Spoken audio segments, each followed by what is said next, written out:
when the Bible said God has made us in his image, what that means is that God has given us intellect.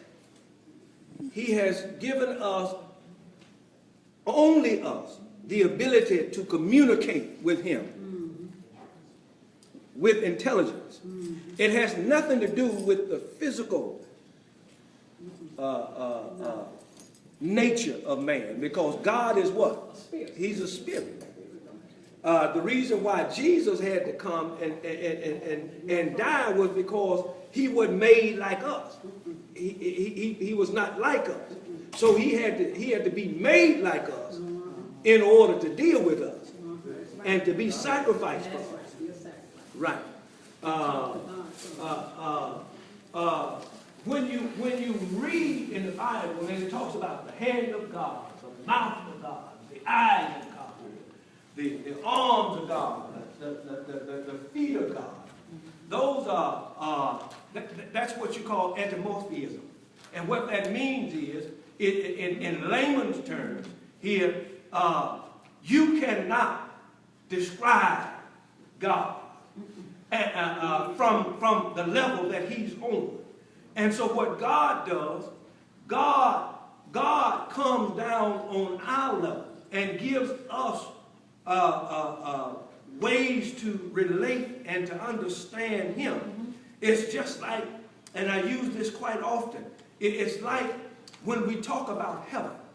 When we talk about heaven, we say streets of gold, walls of jasper, diamonds and all these valuable gems and so forth and so on.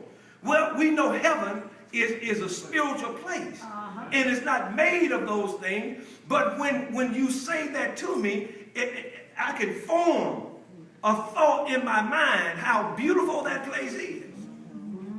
You know, because I can relate to what?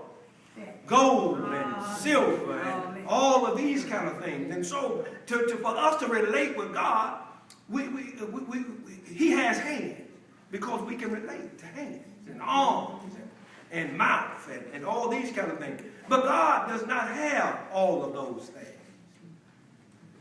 physically.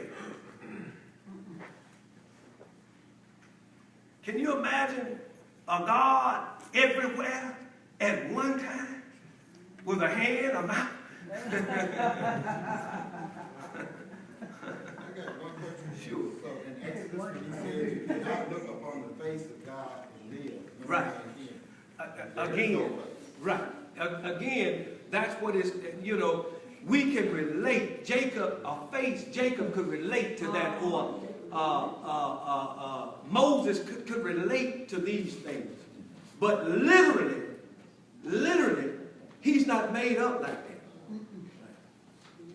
You see, he's not made up like that. I'm glad you brought that up, because I don't know, I just automatically assumed. Seems like to me we've talked about this. If we ain't, I'm sorry. What precedes our worship is in spirit and in truth. To understand that, you just explained it to us, you know, broke it down in layman's terms, what that truly means. You know, a lot of people think they're going to be walking around in heaven. Right. Playing harps and stuff. You got some people that think because the Bible says a new heaven and a new earth, that we're going to walk down, we're going to live down here. Again, you have to understand what God is trying to do. He's using stuff that we can relate to make his point. What good is a spiritual body walking on the physical earth? And what good is the vegetation and stuff? We can't eat it. We can't drink it. So why are we here?